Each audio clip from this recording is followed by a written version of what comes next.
Hi hello welcome to GR TV. Hero Dhanush, Aishwarya చట్టపరంగా విడిపోయారు. తమ 18 ఏళ్ల వైవాహిక జీవితానికి స్వస్తి పలుకుతూ విడిపోవాలని నిర్ణయించుకున్నట్టు వీరిద్దరూ 2 ఏళ్ల క్రితమే ప్రకటించారు. అప్పటి నుంచి దూరంగా ఉంటున్నారు. అయితే చట్టపరంగా విడిపోయేందుకు పరస్పర అంగీకారాలతో ఈ ఏడాది విడాకుల కోసం చెన్నైలోని ఫ్యామిలీ కోర్టులో పిటిషన్లు దాఖలు చేశారు. నవంబర్ 27న కోర్టు వీరికి విడాకులు మంజూరు చేసింది. పలుమార్లు ఈ కేసు విచారణకు రాగా ఇద్దరు కోర్టు వాయిదాలకు హాజరు కాలేదు. కొన్ని రోజుల క్రితం వేరువేరుగా కోర్టుకు వెళ్లారు.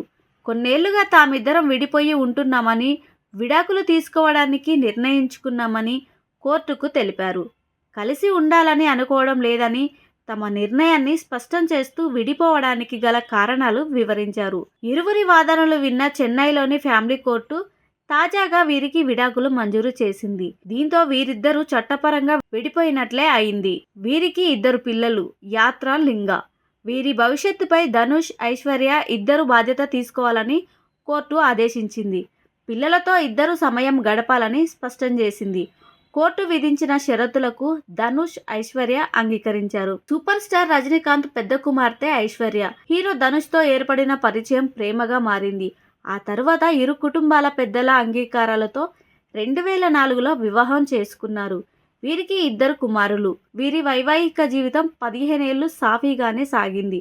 అయితే 2 ఏళ్ల క్రితం తాము విడిపోవాలని నిర్ణయించుకున్నామని ప్రకటించారు. ఇదిలా ఉంటే ధనుష్ ప్రస్తుతం ఓవైపు హీరోగా వేరే దర్శకులతో సినిమాలు చేస్తూనే డైరెక్టర్గా మారి సినిమాలు చేస్తున్నారు. ధనుష్ డైరెక్షన్లో వచ్చిన రాయన్ సినిమా 150 కోట్ల పైగా వసూలు చేసింది.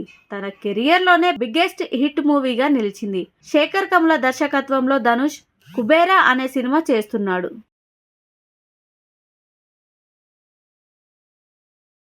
Hi, this is Swathi.